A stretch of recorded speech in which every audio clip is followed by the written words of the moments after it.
Ang madalas na naririnig ko sa tao, hindi ko kaya yan eh. But, I can spend $75 sa alak. Liquor. Yeah. Agree? Agree. Right? And that's every week. Yossi pa. Yossi, how much is Yossi? It's Hindi ko alam, $20 ata, parang ganyan, di ba? Ladies and gentlemen, welcome to the Real Hustle Show with Marlou Marillius, where excuses gets crushed, 9-to-5 mindset gets broken, and we only talk real business, real moves, and real money. This show is all about the grind, the grit, the growth, and the glory. Today's episode, first female dito sa show natin, so I'm very happy that she is stopping by today.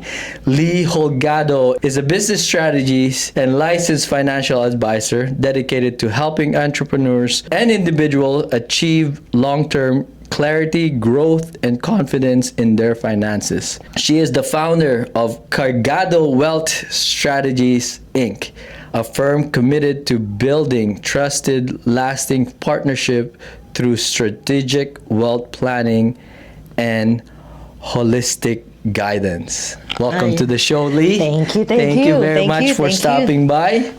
Like I said, siya yung una nating female sa show na to kasi nag-iisip ako, sabi ko, nakailang episode na ako. I think this is the 9th episode of this podcast. Sabi ko, puro lalaki na lang ang guest ko. Wala akong makitang female na, kasi alam mo naman sa entrepreneurship, mostly guy talaga. It's a man's world most Right? of the time. Yeah. Yung ano natin bibihira. Bibihira kasi meron tayong tabu na ang babae is for being a server for Right. the husband. The husband is the one providing. So ngayon nag-evolve na. Nag-evolve na unti-unti. So yun yung ano. That's good. So, for my audience that don't know you, please give them a quick background about yourself. All right. Thank you again, Marlu, sa invitation mo. So, I'm a licensed financial advisor. So, ang una kong goal was actually to help individuals. And it turned out na nag-evolve yung business helping out naman the business owners from small to medium. So yung ang goal is everything that happens for a reason.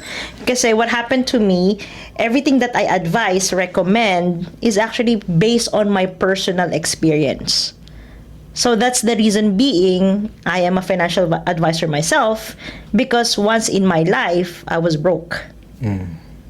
Yeah, so hindi ko siya natutunan sa school. Yeah, wala naman talagang finances parang course sa school natin eh. Kahit business course, they teach you how to become an employee, di ba? Yeah. You yourself, di ba? You became who you are today. It's because of your personal experience. That's right. Right? So, nung dumating ka dito sa Winnipeg, kailan Dumating ka dito ako sa dito Winnipeg? 2013. Oh, okay. So, 12 years. 12 years ago, 2013, I started here in Winnipeg, and nagsimula ako sa isang fast food chain. Tumagal ako ng 3 days. 3 days lang? Grabe ka. 3 days. Kasi, alam mo yun, nagpunta ka dito sa Canada, akala mo ganda, di ba? Yeah. Ng buhay. So, nung dumating ako dito, I went to this fast food chain. I didn't know that the culture is totally different, that people will be helping you along the way for you to develop who you are and the life here. But then again, I realized, oh my goodness, I cannot do this. I cannot work in this environment. Yun yung una kong tinitingnan environment ng conducive yung environment ko ba? Will I learn something from it? And anong ginawa mo after? After nun, I just do networking. I literally connected with people everywhere. From grocery, from events. May marinig akong events, I would go there and just meet people. I didn't know that it was called networking. And I talked to this lady from CKJS. That's the time I connected with her. I met her in one event, just down here in McPhillips, and I was like, you know what? I'm looking for a job because I'm just here for 3 weeks, and I need to send money back home because my dad back then was really sick, doing dialysis. So she said, "What do you do back home?" Oh, I was in sales. I was pharmaceutical sales. So may experience ka na talaga sa sales Meron back akong home. experience sa sales, and then I work in oil industry. Pero hindi yun tinapos ko. Hindi yun tinapos ko kasi I graduated as mathematics. And then I went into sales. Ang layo, di ba? Ako nga, office administrator ngayon. Real estate. Diba? Yeah. Yung sinimulan mo, that's not your identity eh. There's something in you, yung pinaka-core mo, na ang sinasabi, gagawin mo lang yan kasi meron tayong mga Filipino, diba? Aral ka. Yeah. You go you study, you go to a good university, get a degree, diploma, then you will find a job. A typical Filipino family, parents. Right. So sinunod ko yun. Do I want that? Not exactly. My parents literally sent me to an exclusive school for girls Oh, wow. in university. I was like, this is not what I want, because what my interest was actually flying an airplane. Oh, gusto mo maging pilot, ha? Gusto ko maging pilot. Yun yung una kong talagang gusto. I was really fascinated how aircraft is being made. And I even have the yung gut na ipunin ko to kasi magsasave ako just to get into flying school. I didn't end up one. Kasi alam mo naman ang pagiging pilot sa atin. Masyadong Mahal talaga. mahal, di ba? So, nung yung sabi mo, you met someone dito sa Here. Winnipeg, anong tinulong niya sa'yo? So sabi niya sa akin, okay, I will connect you with other people na makikilala ko along the way. And then she phoned me, I think 3 days after that. And then she connected me to Larry Vicar, the Okay. Vicar Group. Okay, yeah. So, kasi yung before that happened, everyone is looking for a Canadian experience. Nag-interview pa ako nito sa isang fast food chain. The person who interviewed me, ang hinanap niya sa akin, do you have Canadian experience? Alam mo, sagot ko sa kanya, okay, you know, in my resume, I just got here. I even told you that I got here 3 weeks ago. Yeah. And you're looking for Canadian experience. If you don't give me one, how can I have my Canadian experience? And after that, I got a call. hindi ka na Hindi na. Tapos, after which, so tumawag sa akin, kinonect nila ako sa Vicar Group. I went to Vickers kasi they're looking for a Filipino sales. So I went there. That day on, he hired me. Oh, wow. So wala akong alam sa car. Alam ko lang marunong ko mag-drive, pero wala akong alam sa car. So I was like, nah, fuck it, I'll just do it, right? Yeah. Kasi kailangan ko mabuhay eh. Now, after which, so I went there, I work for a year. After a year, I cannot sustain. Kasi being a car sales, it's a commission base. Correct. Right? Yeah. And you have to build your portfolio. So after which, I handed my resignation to my boss. How long did you do that? A year. Oh, that's it. Okay. 1 year. And alam mo naman yung winter dito, so ang hirap. And then after which, my boss told me, yung business partner ni Larry, his name is Rino, and he told me, you know what, don't leave. Kasi the reason being kung bakit ka alis, kasi you need money. I said, of course. Yun talaga. Tapos sabi niya sa akin, why don't you do this? Study accounting. I said, no, I don't want to study. I would just learn kung ano yung meron. Sabi niya, sure, do it. I don't know debits and credits. And it was approved by Larry as well, na sabi niya sa akin, yeah, just do it. Tapos ka naman ng 4-year degree. Then do it. So I learned from one accounts payable, accounts receivable, everything in accounting until such time I gain the knowledge and skills how to read a financial statement, how to report.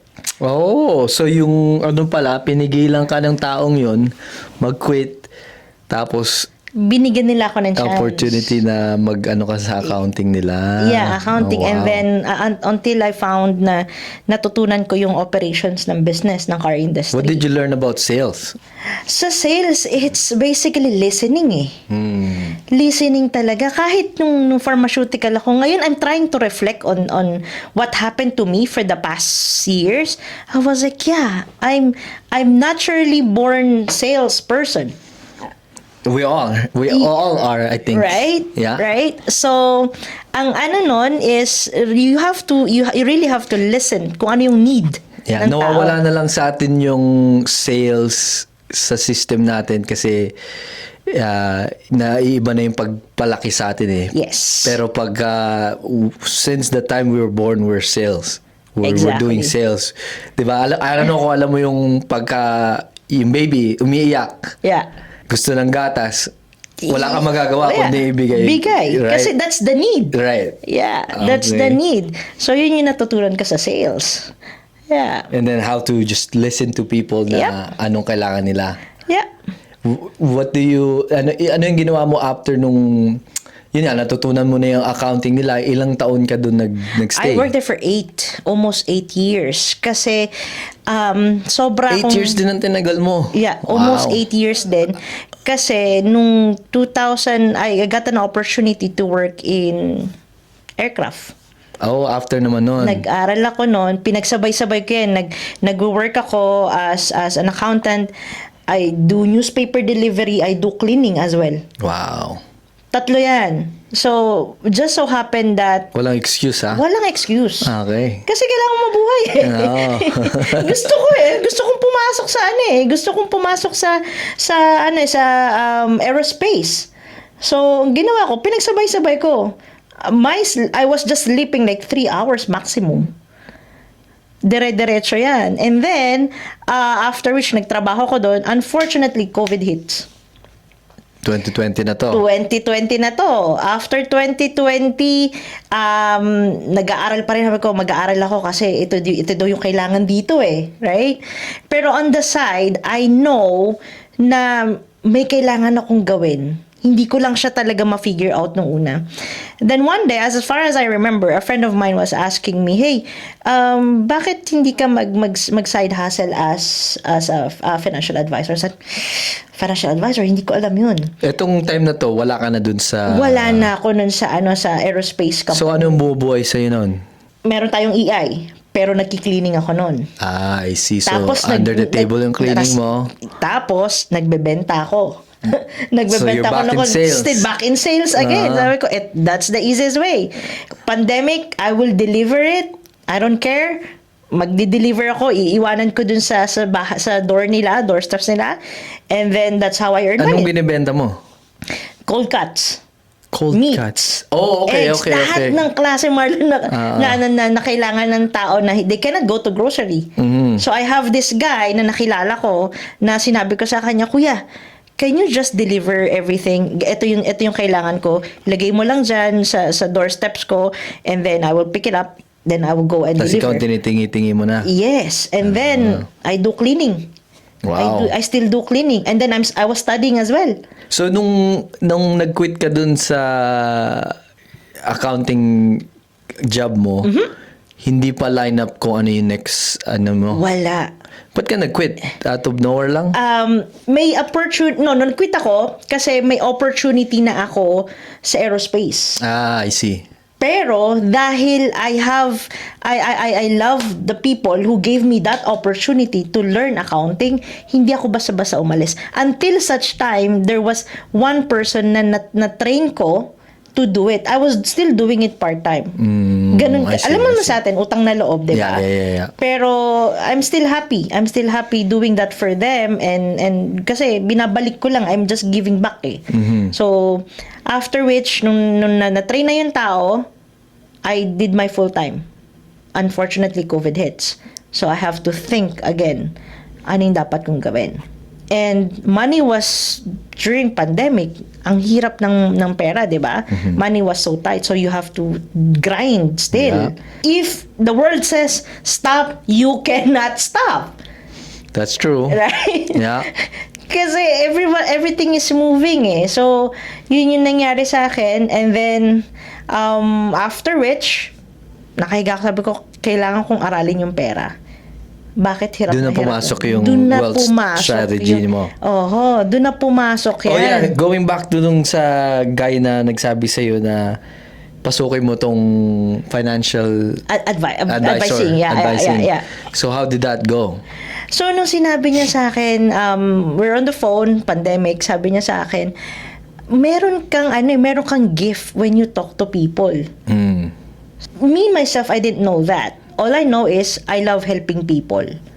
Whether in finance, whether in life, or paghahanap ng trabaho. Meron din nagsabi sa akin yan nung nag-start ako kumausap ng mga sellers sa real estate. I don't know, shout out to Bryce, kung kilala mo si Bryce. He's part of yung course na pinasukan ko. He was yung right-hand man ni Stephen Arnio. And then nung pumasok na ako sa scene ng real estate, hindi niya ako kilala, obviously, kasi parang nag-close na yung company. And then for some reason nagkaroon kami ng way na mag-connect with each other through Facebook. Yeah. And then nag-usap kami, tumawag siya sa akin, sabi niya, Marlo, you know what, you have, I don't know, for some reason, I think you have a gift on, connecting with people, because the sellers that you are getting are good, because they're giving you the opportunity to make money. So, just to cut yung story mo, and then doon ko na-realize, sabi ko, parang, I don't know. Sabi ko, I don't know. Sabi ko sa kanya, hindi ko talaga alam kung, I don't know what you're talking about, but I'm just doing what I can. Tapos sabi niya, yeah. So, doon na nag-stuck sa utak ko, sabi ko, okay, I'm gonna keep doing this.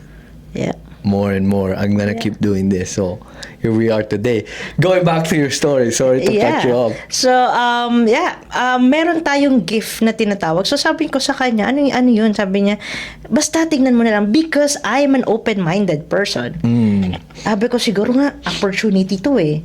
Alam mo yun, pag nasimulan mo na kasi, you would look for me, something. ang mahirap yung financing advisor industry.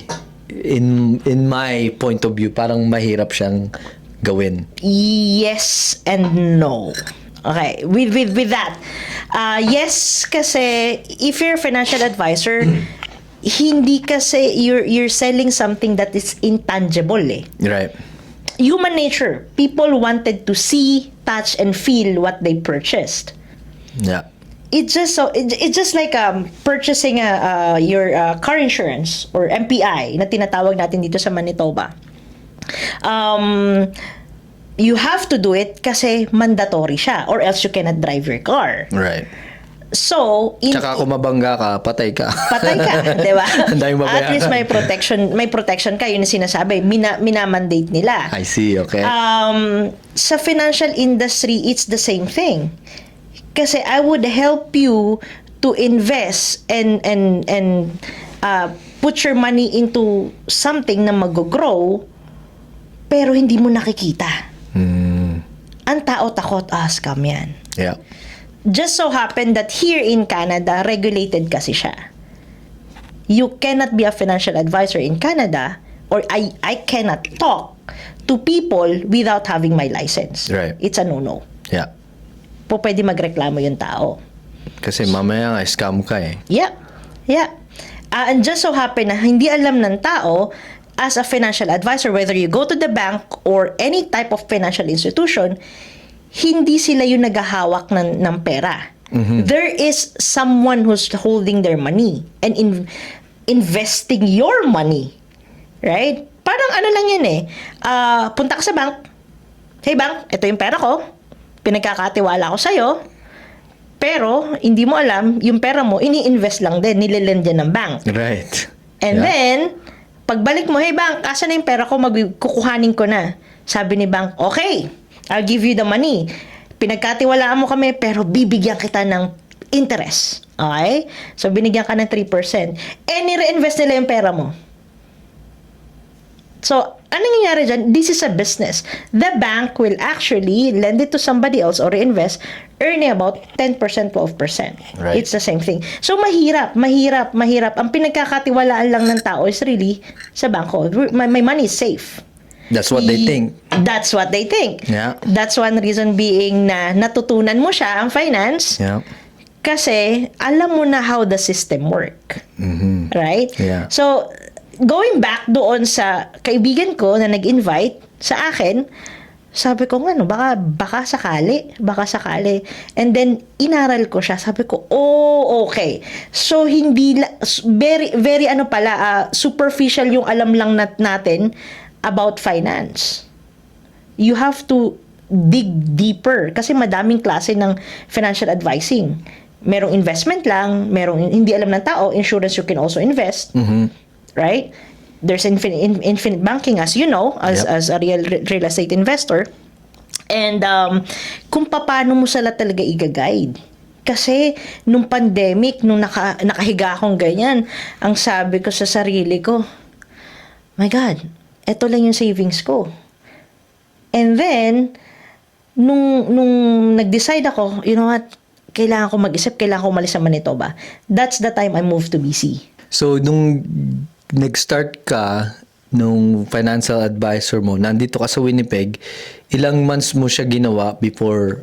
Nag-grind ako ng 1 month kasama 1 month. yung pagkuha ng license.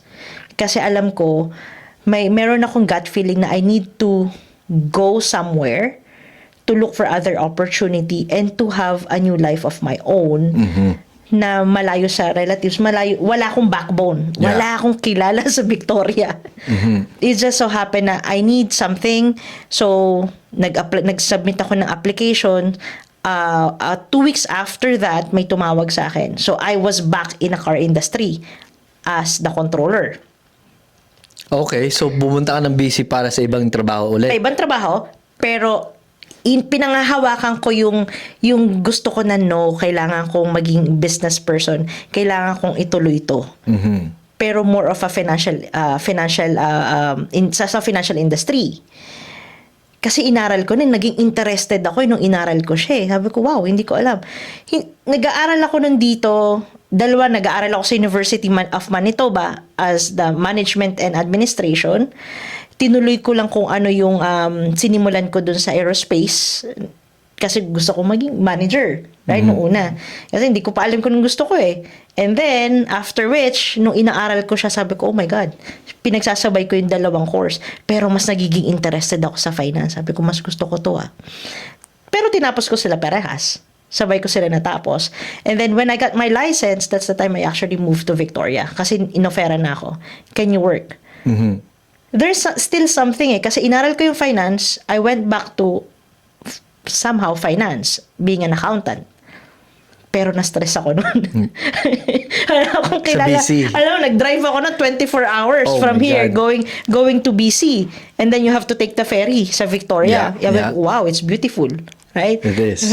Beautiful. So I was earning good money back in the day. I was earning 6 figures. But one day, I was just like, I was with my friends. I was like, why is like this? I'm earning 6 figures, but I don't have savings. I'm still broke. Baka kasi tumaas yung lifestyle eh. That's right. Diba? So, tumaas ang income, taas din ang lifestyle. Human nature. That's right. Human nature. That's right. Right. Human nature yan. Kaya nga ako ngayon, live as comfortable as possible, travel where you wanna go. Fuck the people that thinks na, alam mo yung bibili ka ng ganito para makita nila na may kaya ka na. Alam mo yun, wala na yun sa isip ko na pag pumunta ako ng party, tingnan mo yung suot ko, di ba? Yeah. Everything, wala na sa isip ko yun. Yeah. I don't even go to parties anymore. True. Madami niyan dito. So, hindi pwede. Tama. So, nung ka na, naisip mo na, you know, you're making good money pero you're still broke. So, what changed? So, I said, I need to change this lifestyle. I need to change this habit wherein I have my license na nun eh. Pero sabi ko, ba't Hindi mo ganun? siya ginagamit? Hindi ko siya ginagamit. Sabi ko, I need to do something here. So, nung nagkabaon-baon ako nun sa utang kasi dami party ako lagi eh. Pati doon? Pati doon. Oh, wow. Diba? Parang, sandali. Sabi ko, hindi po pwede to. And, sabi ko, I'm stressed. So, pag ginawa ko yung financial advising, full-time, tingnan ko kung anong gagawin nito sa akin. So, ang ginawa ko, I need to have like a strong foundation in a way. So, ang ginawa ko, I just quit my job. Instantly. Oh, wow. Burn the boats! I know, right? So, sabi ko, instantly, I'm gonna jump. So, sinubukan ko siya. Kasi ako kasi yung tao na parang, if I won't try, what would happen? Right. I don't want to live in what if. Whatever is that. I don't want to live in what if. If I fail, I fail. Fuck it. Right. And then move on. What's my next? If I fail, okay, what's my next? I have so many options. We do have so many options in life. It's all up to you. Which one will you pick? That's right. Now, if you pick that and you fail, take the consequence. Yeah. Resilience. That's what you call resilience, right? And most of the people are too scared to do that. Yeah. Every time sinasabi ko kay April, kasi nakikita niya ako nakikipag-usap sa mga tao eh. So, the way ako makipag-usap sa tao is encouraging them na ganito ang gawin mo, mag-start ka ng ganito, ganyan. Pero lagi niya sinasabi, hindi mo sila ma-encourage na gumawa ng business kasi hindi naman para sa lahat ang entrepreneurship. Nope. 1,000%. I Yes. agree. Yeah. Right? Pero, if you're not gonna try, you'll never know. The what if you are? What if mag-succeed ka? Yeah. Pero kung hindi mo ita-try and ilagay mo lang sa utak mo, hindi para sa akin yan. Yeah. Hindi mo lang mangyayari, di ba? Exactly. It's So, within for your me, mind. try. Yeah. Just like what you did, di ba? Yeah. Try. So, Yeah. you burn the boats, nag-start ka na ng full-time ng financial advisor. Yes. What happened Yes. next? So, what happened was, nagustuhan ko siya in a way because I've experienced meeting a lot of people. It gives me joy. But these people are people who actually help me and give me more information that I need. And it made me realize na, wow, if I change my environment, proximity is really important. I would be like them, That's right. right? If you are actually with people who are drinking or smoking, I was that person before. I found out that I'm smoking. Yeah. Smoking and drinking and partying, you know. And what we talk, it's just about other people's lives or complaining, you know. Puro chismis. Chismis. Si ganito, Gusto- may bagong ganito. Exactly. Yun yung gusto ng tao eh, Yeah, right? yeah.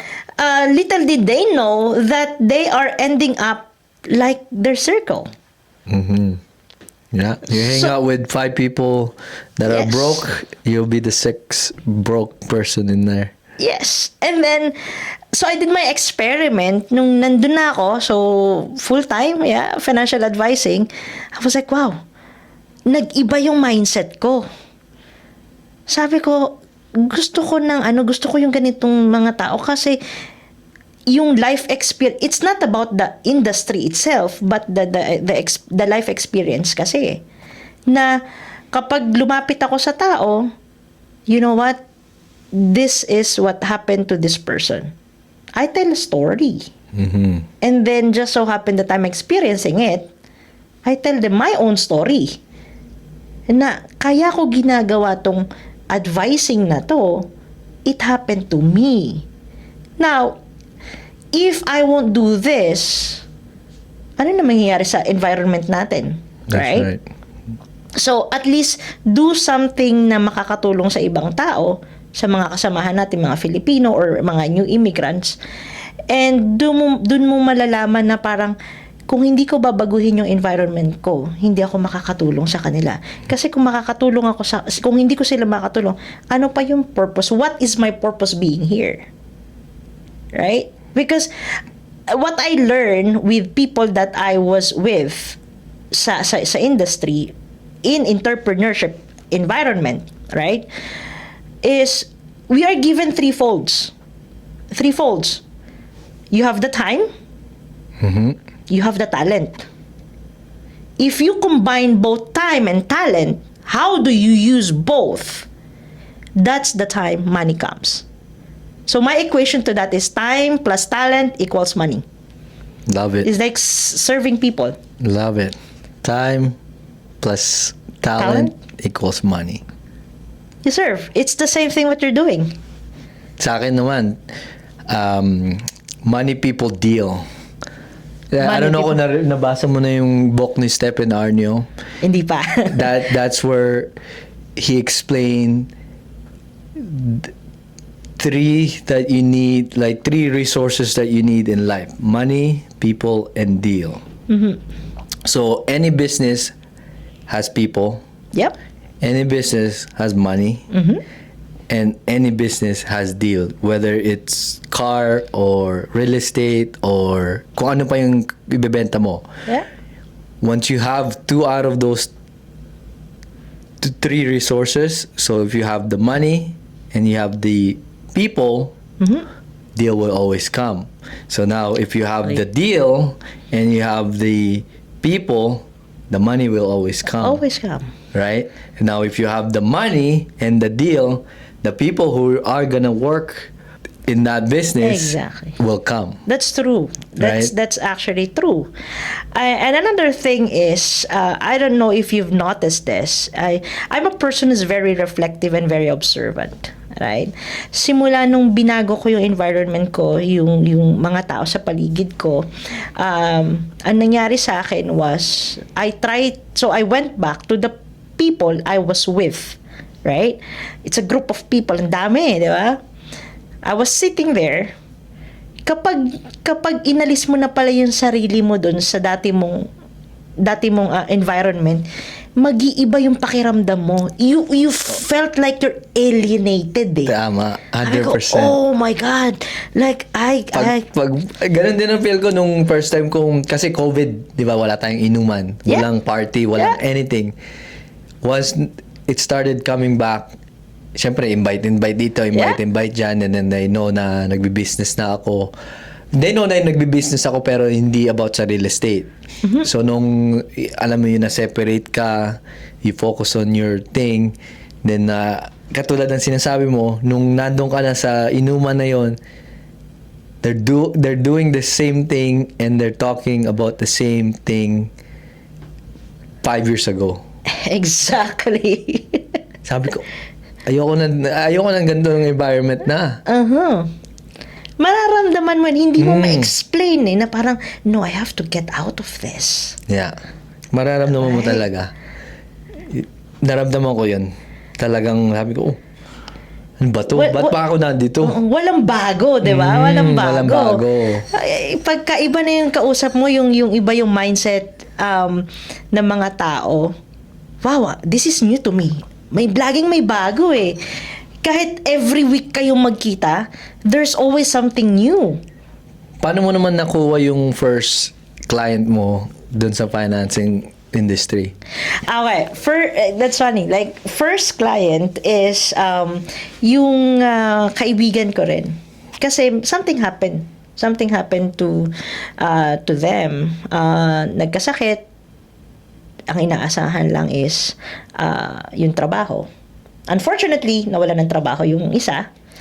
Oh, wow. So, it was terminally ill. Oof. So, only to find out that ang akala ng tao is everything is free here in Canada. Nothing is free. Superficial, dig deep kung ano yung merong information. Ang ano kasi, sabi niya sa akin, Lee, I need help. Matagal na niya palang kinikim-kim yung problema when it comes to finances. Actually, madaming taong Yep. broke and baon sa utang hindi lang natin alam. Exactly. Kasi kung bakit, nung una, sabi niya sa akin, Lee, wala akong mapagsabihan. This is not helping us. May sakit yung asawa ko, hindi makapagtrabaho, hindi ko alam kung kailan tatagal yung asawa ko. Oh, wow. Sabi ko, bakit ngayon ka lang nagsabi sa akin? Kasi ngayon alam ko na intuit ka into this business, helping people. Sabi ko, you know what, if this will happen, that you guys will be my first client. Right? So, kasi kinakausap ko sila few months before that eh. And then, sabi niya, terminally ill, ito na yung sabi ng doktor. I have mortgage to pay, and unfortunately, I don't have anything except for $1,000 Oh my on my God. bank account. I said, okay. Ang ginawa namin is, I tried to sit down in a way that I list down everything. Ano yung pangangailangan, ano yung needs and wants nyo. And then, there were like 6 figures in debts. That's unsecured debts. And Credit cards, line of credit, Exactly. home equity. Baka may home equity My pa. home equity ngayon. Inisa-isa Dami, namin, right? So, sabi ko sa kanya, okay, first thing is protection. What protection do you have? I said, what do you mean? I said, insurance. You have your car insurance. It's a protection. So, it all started with protection. I said, do you have life insurance? And then, pinakita niya yung papel. Nung binasa ko yung papel, it's canceled. Oh, wow. Sabi ko sa kanya, there's no other way that I can do this, but because you have 3 kids, you have to protect yourself. Not the wife, kasi yung wife is may sakit na. So I told him, that's the first thing. Kasi wala nang protection yung asawa mo, wala na akong magagawa dyan. Oo, kasi pag may sakit na, hindi na lang na-insure. Yeah. Kasi when it comes to finance, sabi niya sa akin, bakit kaya hindi ako lumalapit? Kasi malalaman mo yung current situation namin. And for all people that I know, is it's the same thing. People are not afraid of financial advisors. And I always tell this to people. People are scared to be seen. That's right. Ma-expose every debts, every wrong decisions I made. That's what I'm scared of. That's the reason being I'm not talking to a financial advisor. Akala nila, i-judge mo sila eh. Di ba? It's the same thing with the doctor. Yeah. What we do as a financial advisor is just like being a doctor. You go to the doctor, you will tell what's the problem. That's right. Eh kung ang sinabi mo, masakit ang ulo ko, masakit pala talaga sa'yo is tiyan, how can we help you? Takot tayo. It's human nature. Kasi gusto natin makikita ka sa social media, ganito ako, maganda yung suot ko, alam mo yun? And I was like, I have to really do something on this. After that conversation of helping him, although unfortunately the wife passed away. So lahat yun, the house, the bank, was actually freeze. Kasi kapag wala kayong insurance or joint account, everything will be freeze. Because the reason being, yung protection na sinasabi ko is the insurance itself. It's because whatever happens, the government cannot touch insurance. It's by legislation. Whatever money you have there, kasi ang akala lang nila is insurance. They didn't know that insurance is an investment and protection. So, yun yung nangyayari sa tao na, no, mas mura sa akin yung insurance. It's not how it works. Paano ba? Kailangan kasi ang first mo, in financial freedom, you have first is protection. Second is your debt repayment. Kasi anything happens, kapag hindi mo nabayaran to at na may nangyari sa'yo, insurance will take over everything to pay So for your debts. debt repayment is yung sinasabi ni Lee is yun yung magbabayad ng utang mo pag namatay ka na. Exactly. Okay, Because good. any money from insurance is tax-free. All right? So, second level mo, once you pay your debts, that's the time you can save because you cannot do everything. Right? Now, once you save, once you earn on that savings, that's the time you actually do more investment. And then, your last is you always wanted to leave something with your family. It doesn't matter if you're married or single or whatever status you have. You need to leave something to your family. If you're single and has something happened to you, and you wanted your body to be repatriated back home, you need to spend 50 grand. Yep. If your friends or family doesn't have 50 grand to help you out, where does people get money? Most of the trend ngayon is GoFundMe. Yeah. That's ruining your actually integrity as a person. Patay ka na eh. Ano pa yung integrity mo, no? Because death, if sinabi sa akin, ito lagi yung sinasabi sa mga kausap ko, do you know when are you going to die? No. Kasi if you know when are you going to die, now look at me and tell me when am I going to die? Yeah. Pero sabi nila, pagka nag-i-insurance ka daw, alam ng insurer kung kailan ka mamamatay. Not exactly. Pero they know the gauge kung kailan. May risk kasi. If your lifestyle, kasi when you're getting a protection in insurance, is ano yung lifestyle mo? Are you smoker? Right. So Are they're based on your habits and what you're doing. Yes. Lifestyle. Your age. And of course, kung may pre-existing condition ka. I If see. you have those three, you'll be paying more. But you're getting less. Right? Yeah. Yeah. Ito pa yung isa eh. What I noticed, and because I just related to myself, sasabihin sa'yo ng tao, I cannot do that kasi masyadong mahal. Ano ba yung gusto mo? Gusto mo ba is temporary coverage just like your car insurance? Once you don't need the insurance, hindi ka na makakapag-drive, right? You cannot drive. Same thing in one type of insurance, it's called term, then you have to renew it. Now, kapag tumatanda ka, kasi nga may three factors yan eh. Kapag tumatanda ka, ang nangyayari dyan is tumataas yung coverage mo, tumataas yung premium mo, bumababa yung coverage mo. Now, if you want to do lock-in, which most people wanted to have lock-in, you have to pay the price. Right? You have Mas to pay the mataas. price. Mas mataas. Now, ang madalas na naririnig ko sa tao, hindi ko kaya yan eh. But, I can spend $75 sa alak. Liquor. Yeah. Agree? Agree. Right? And that's every week. Yossi pa. Yossi, how much is Yossi? It's Di ko alam. $20 20 ata, something. parang ganyan, di ba? Isang kaha. Pagpalagay mo, alak na lang every week eh. Yeah. One bottle is like cost you $50, $75. Isang bote. Yeah, Right? nowadays, 40, 50. But yeah. how much is protection? You can even get $30 at the age of 30. It depends what you need and it depends what you want. Right? So, yun yung sinasabi ko sa tao. People knows how to make money, but very few knows to use wisely. Why do I say that?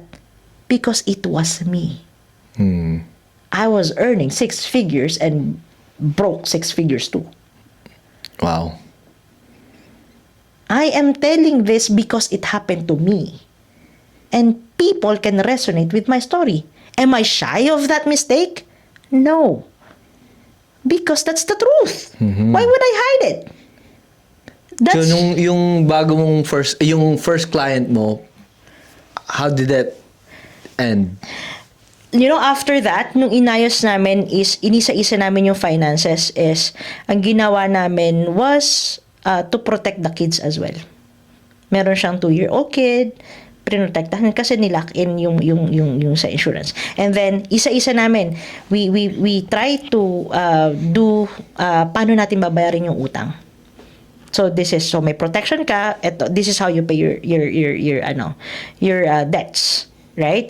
Unfortunately, the wife passed away, so it took him almost 4 months para makuha yung bahay uli kasi na-freeze yung asset eh.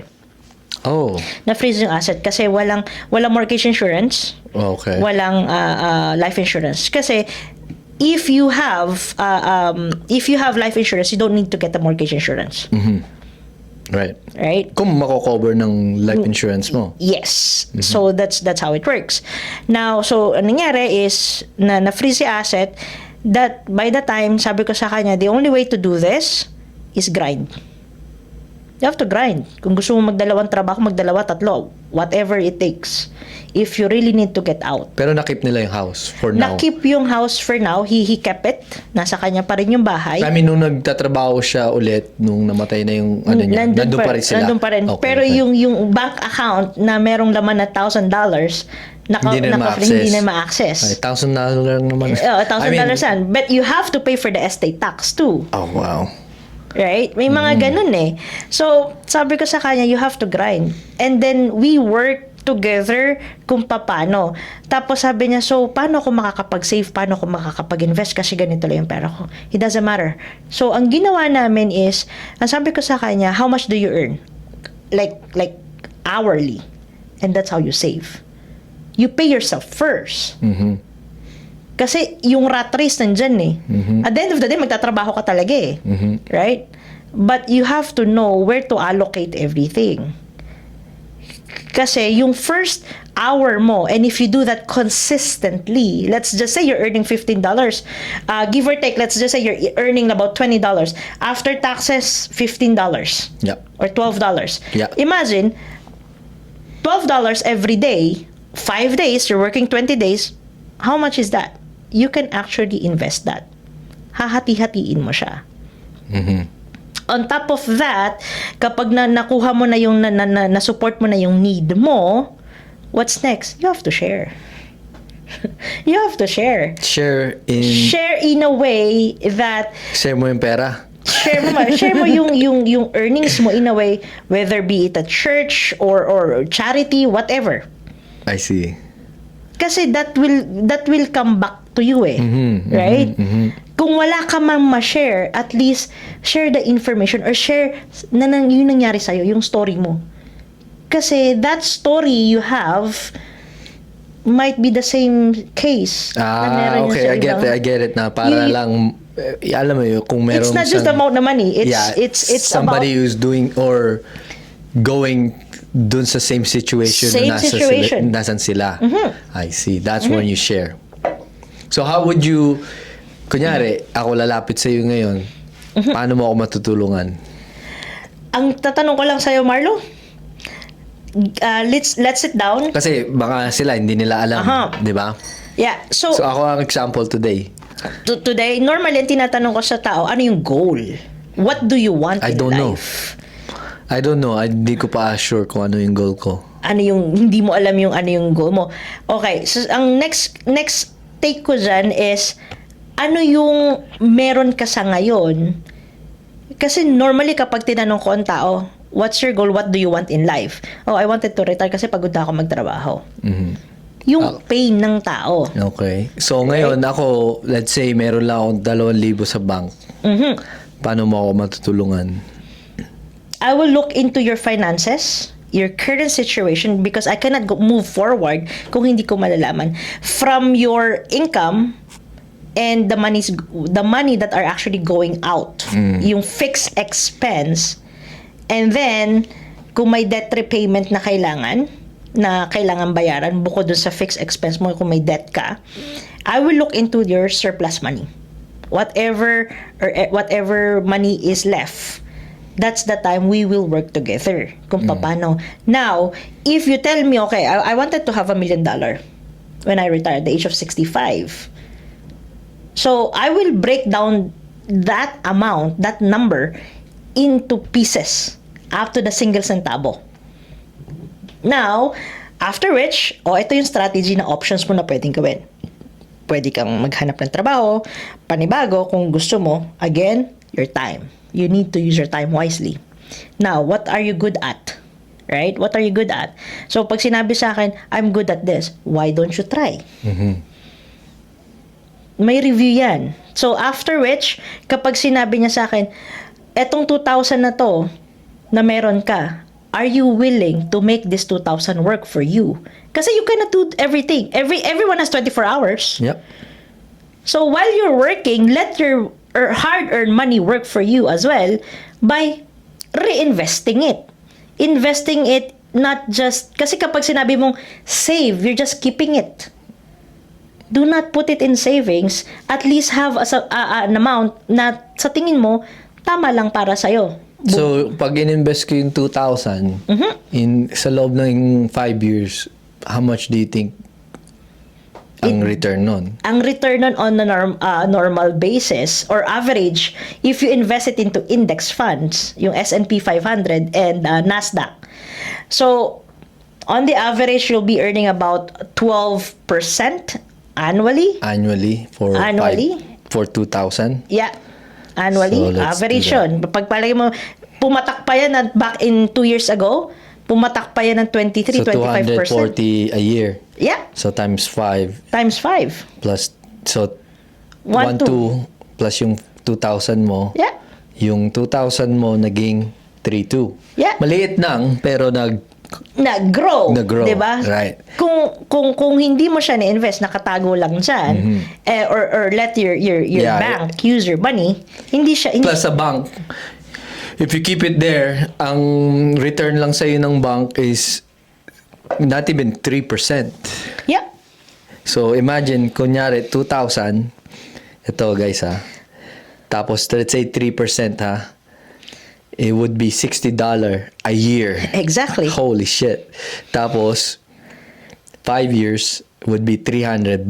So, don't forget na sa $60 a year, magbabayad ka ng account mo using your bank, di ba? Magkano yun? Normally, nasa ano yun, 14 nasa to 15? $14 to $15 eh. Okay, so let's say this is a year, Yeah. $60 a year divided by 12. So monthly, you're $5. Out, right? Right? Tapos, magbabayad ka ng $15 for using your bank. You're actually in a negative. Yeah. Diba? So, ang dami ko rin nakausap na nag-start ako na may pera sila. And obviously, wala pa nga akong experience dun sa ginagawa ko. So, hindi sila nag-invest. Pero I showed them na ito yung magiging return mo pag kinip mo yan sa bank. For me, with me, I can give you X amount of return. Obviously, I'm new to this. Yeah. Pero I promise you na I will give your money back plus the interest. Yeah. At the end of the day, ang daming nag-knows. And then, I was like, you know what? Okay lang yan. Move on to the next person. You cannot please everyone. Exactly. And then now, may mga nagtatanong, kumukuha ka pa ba ng mga small investors? Unfortunately, no. Kasi I've already built yung network ko and yung good relationship ko dun sa investor ko na actually 3 na lang ginagamit ko to buy properties kung kailangan ko. Minsan, hindi na, but minsan ginagamit ko pa rin. Pero dun sa mga nagtatanong, no, I don't take any money less than 150 anymore. Yeah. So, kung serious sila, Yeah. you have to have the money. But yeah, going back to yun nga, pag inipon mo lang yung pera mo sa bangko, walang nangyayari. And try to remember this. If you keep your money, ang kalaban mo dyan, inflation rate. What's Correct. inflation? Correct. Inflation is basically buying power, yung value ng pera mo. That's right. Right? Yeah. So if you keep it, by the time you will use it, yung $2,000 na yon, you cannot even Buy a grocery. buy a grocery. Even up to now, you go to Costco. Hindi ka makakalabas na $300, kulang na kulang pa eh, di ba? Tama. So that's how I tell people, you have to get the right information. Kasi mararamdaman mo yan sa tao kung ano yung intention eh. And being a financial advisor, what is your intention? Is your intention to help people? Or your intention is just to sell? Right? That's true. Kasi kailangan mo talagang be the helping hand. Yeah.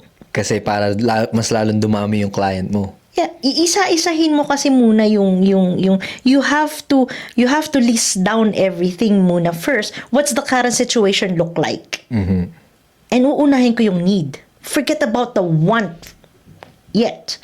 I always tell this to people, delay gratification. Yes. And put deadline in everything. Mm-hmm. Just like you, I've seen you, right? You put deadline on everything. Yes. Yeah, and you're really consistent on that. Kailangan right? kailangan, if for me, yung utak ko gumagalaw siya pag ano ba sabihin to, pag I mean on pressure na. Mas lalo ako nakapag-isip, pero at the same time na-stress ako, pero dun ko na way na ilalabas yung parang pag basketball ba, alam mo yun, when time is running out sa business, for me, pagka meron akong deadline na gustong gawin, pag malapit na at hindi ko pa nagagawa, doon ko parang nag-aano yung sarili ko, yung utak ko na nagiging more creative na paano ko ba gagawin to? Kailangan ko para ma-pursue pa yung or i-push pa yung sarili ko na to create something. And then at the end of the day, nahihit ko siya. I don't know how, I don't know paano, pero doon sa sarili ko, pag may pressure na, mas lalo ako na-encourage na gumalaw. Ano yan ang napansin ko din dyan is yung faith din Kasi ako, exactly. you have to do the work and let him do the work. The rest of everything, right? Yeah. So, kasi ano yan, kung nakikita ng universe or ni God kung ano yung faith mo, ni Allah kung anong faith mo, ang nangyayari dyan is, okay, I think I need to reward this person. Why? Because I'm doing the work. So, you need to have like delayed gratification. Gusto kong bumalik dun sa time na nag-quit ka Ano yung feeling na nag-quit ka ng yung burn the boats? Alam mo yung parang lulundag na, tama ba yung ginawa ko? Nagyabang ka lang yan. Nagyabang ka lang yata. Ego din yan it was so scary at first. Kasi being an entrepreneur, you won't know what's gonna happen Yeah. It's the fear same, of unknown. Yes. It's the same thing in life itself. Right? Like, you don't know when are you going to die. I might as do it now. Right? Right? That's right. So, yung fear na when am I getting the clients? Do I have enough? Now, kung sabi mo nga kanina, when you're under pressure, gagawin mo lahat That's right. Look at this in a way na I'm drowning. Nasa malawak ang ocean. You're in the middle of the ocean and you're literally drowning. What will you do? Gagalaw ka Tama. Right? Mahanap ka ng safe space. Exactly. Yeah. So, that's what I did. I don't care. Pero, nung Lakas ng loob. nung nag-resign ako, sabi ko sa'yo, like, my family, my friends, are you stupid? Ganon yung salita sa akin. You're freaking stupid. You're intelligent. You have the talent. You can be somebody else at work. You have a good life. You know? Pero sabi ng puso ko, ng utak ko, no, you can do more. You can do more. So, You dun just sa have mga to nanonood try. na gusto maging entrepreneur, kailangan buong loob mo. Oh yeah. Hindi Diba? pwedeng hindi. You have to go in or go home. Yeah. Go all in. What do you think ang most important? Do you think mindset or hard work? Mindset. Why is that? Everything starts with mindset, because if you don't have the mindset, kaya there's a purpose kung bakit yung mind, yung utak natin nasa ibabaw, kaya nakalagay yan dyan. Kasi everything starts here. Right? If you feed your mind na I cannot do that, I'm pretty sure you cannot and you will not move. But if I said, fuck it, I can do this, I'm telling you, you get up and you have the reason why to move. Just like you. And I tell you, what's your reason why? Why are you doing this? My why? Yeah. Family's why. Family is why. It's the same thing with most people. Yeah. Right? Yeah. Why? Because your mind says, Marlo, you have to move. And Because, marami pa rin akong why, but family is number one. Another why is yung I want to live comfortable as possible, go wherever the fuck Yeah. I want, whenever I want, Yeah. with whoever I want. Yeah. Yun yung why ko. Yeah. And if the money comes, great. That's yun talaga yung goal din eh. yeah. To make money, di ba? Yeah. To do whatever you want. Yeah. So- And most people will tell you it's not just about the money. Of course, it's not just about the money. Money is a tool. Kasi sabi no, money is the root of all evil. No, it's not. That's not true. Yeah. Money is a tool that you can use to buy freedom. That's right. That's right. Right? Sabi ko nga, sige, tanggalin na natin yung money sa equation. Kunyari, you have all the resources na pera. Kunyari, meron ka ng pera. Okay? Tanungin mo ang isang tao anong gusto nilang gawin. Sasabihin nila sa'yo. Sasabihin nila sa'yo, gusto kong mag-travel, gusto kong mag-ano, gusto kong mag-ganyan. O, ngayon, ibalik natin yung pera sa equation. Makakapag-travel ka ba pag walang pera? Exactly. Di ba? Magagawa mo ba yung gusto mo pag wala kang pera? So, you need to get that money first to use it, katulad ng sinabi mo, as a tool na to do whatever you want. Pero, kailangan natin ng pera at the end of the day. Yeah. Di ba? Hindi na tayo, we can't, ano ba yun, hypocrite na, Yeah. hindi mo natin kailangan ng kailangan pera. ng pera. Masaya ka lang. Bro, oh my God. Okay na ako kasi masaya naman ako sa buhay ko. Are you sure? Subukan mo wala ka ng pera. Oo. Subukan mo na broke ka. Right? Hindi ka makamove eh. Di ba? So, yung mindset mo, no. Hindi, paano ko gagalaw? So, utak pa rin eh. Di ba? Ngayon, ano gagawin mo? Titigil ka lang dyan? Kausapin mo yung sarili mo. Kakausapin ka ng utak mo eh. Right? Ano, titigil ka? Hihiga ka dyan? You cannot do that. Kasi you need to leave. Ano naman ma-advise mo sa mga taong gustong gawin yung ginagawa mo ngayon? Well, first thing is your intention. If you wanted to be an advisor, as a financial advisor per se, what's your intention? Or I would say anything that you do in life, what is your intention? That's right. Do you have to have a purpose? You have to have your purpose. If your intention is just to sell, this job or this career is not for you. Right? It's because yung client kasi mauubos yan if your intention is just to sell. You have to do what you need to do as an advisor, which is to help. Right? And another thing is, of course, how can I share this to everyone? Again, your intention and what's your goal? Is it to share to people? Kasi yung sa akin kasi I do what I do because I don't want people to suffer. Because why? It happened to me as well. Mental health problem na dyan. Are you a worthy person? Nandiyan yung lahat ng question mo sa utak mo eh, right? So I do what I do kasi I don't want people to do the same mistake I did of having that fear about my finances, about my mistake. Ano naman yung one biggest lesson na natutunan mo about sa pera? Okay. You need siguro ang natutunan ko is a biggest lesson was actually if you're earning whatever you earn, it doesn't matter if it's big or small.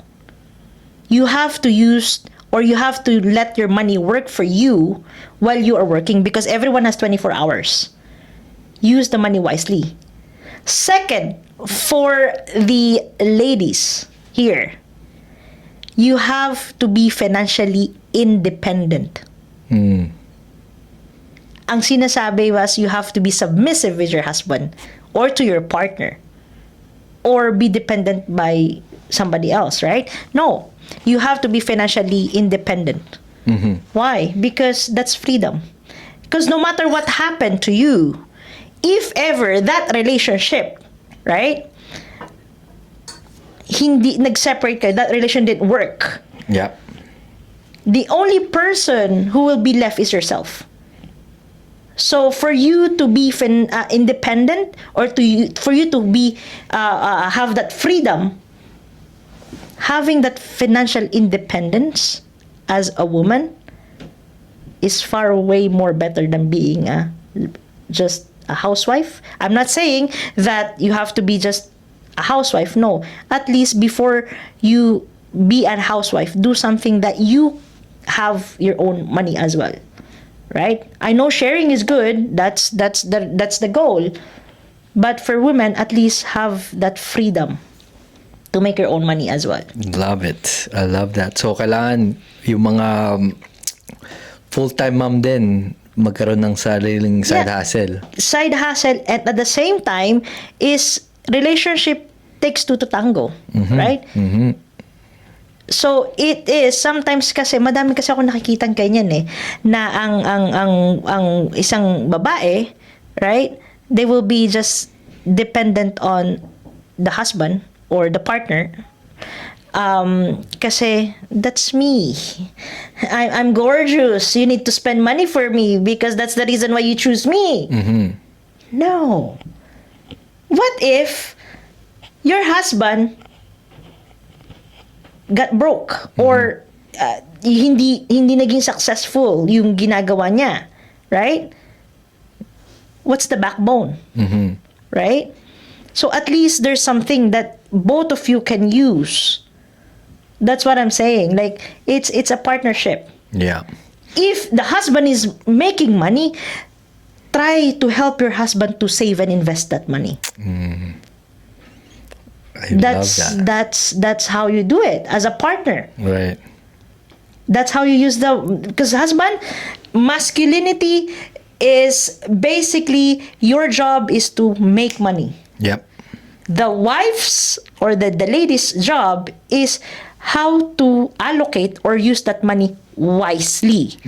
Through what? Save and invest. Because not everyone, ikaw, tanungin kita, will you be the same Marlo in the next 10 years? I mean, physically, can you do what you do in the next 10 years, 20 years, 30 years? Vision yourself. Yeah, that's the goal. That's the goal, Yeah. right? But physically, in reality, you cannot. We will change. Yeah, people change, right? Yeah. Mag-slow down ka physically Yeah. You cannot do that, right? As a wife, your responsibility is actually to use that money that your husband actually earned, that he gave to you. Pinagkatiwala mo, the husband trusted the wife to actually take care of the money. Whatever I do, this is for you and this is for the family. But your job as a wife is save and invest. Na pagtanda nyo, I'm traveling, I'm cruising, right? Yeah. Okay, how network is, ito tatagalogin ko na lang. Gaano ka-importante ang network sa business? Oh, network is really, it's a key to have a successful business. You cannot do things by yourself. Even na sasabihin mo sa akin na you're just working by yourself. No. Because you cannot grow your business if you don't know anyone. That's right. Just like you, Marlo. If I will ask you, I know you're just working by yourself. You're working so hard. But how do you get your deals? Marketing people, and then agents. Actually, yeah, nakikipag-network ako sa agents, Yeah. telling them na, I need a deal. Yeah. Yeah. So, So it's a network is, yeah, 100% network is your net worth. True. Sabi nga nila, di ba? The more hands you shake, the more money you will make. Again, networking is good. That's the backbone, right? That's one key. Yung partner kasi ni network is a relationship. That's right. Even if you have million networks and you don't have that relationship, a genuine relationship with your network, it's nothing. So, how would you bibigyan kita na itong, money, relationship, and then health. Paano mo sila i-categorize the most important to the least important? Health is the most important. You cannot do everything. You cannot do networking if you're not healthy. Kakainin ka niyan eh. That's right. Right? Yun lang, sabi nga nila, kahit mayaman ka, pag ang health mo naman is patay ka na, the money doesn't matter anymore. Let me cut you off with that. Funny thing is this: if you try to reflect on that, pag patay ka na, kahit anong dami ng pera mo, di ba? Kung titingnan mo, bakit umaalis ang mga Filipino? Why most people, specifically in the Philippines, leave the Philippines? Kasi first, they're looking for, Canada has a good health system. Kasi bakit? Once I get sick, at least it's free. Right? In the Philippines, we don't have that. If you don't have money, Patay you ka na. die. Yep. Right? But so happen when you go to Canada here, you don't even think of your health. You think of how can I make money? You're technically you're still the same person. You're chasing money, right? We all are. So Health is number one. Second is relationship. yes. Money comes after. That's right. Yeah. Love it. Same mindset. Lastly, before we end the show, how do you define success? Success is something that you need to share with, or success, I would say, if you won't call yourself a successful person if you don't make an impact to other people. Oof. Fire. Love it. So you need to be an impact, and then what do you call that? An example to others, Exactly. and that's how you define success. Yes. How can the hustle squad help you out? All right. So, me as an advisor or as a business strategist, I would say, I'm not just doing what I do, but I love helping the community through info sessions, workshops, and because that's my one way of giving back to the community. Because the more I teach, the more I teach people, the more I share what I know and my experiences, the more I grow. How can they help you? How can they help me? If you guys know some events, basically, let me know if they need a workshop from me. I don't charge anything. I just wanted to help. Helping the community and helping other people. Just let me know. You guys can always contact me. So guys, we're gonna put her Instagram, social media on the description down below. Again, thank you guys for tuning in. If you find any value on this episode, please don't forget to share with your family, friends, and everyone you know. Stay hungry, stay hustling. We'll see you on the next episode. Peace. Thank you.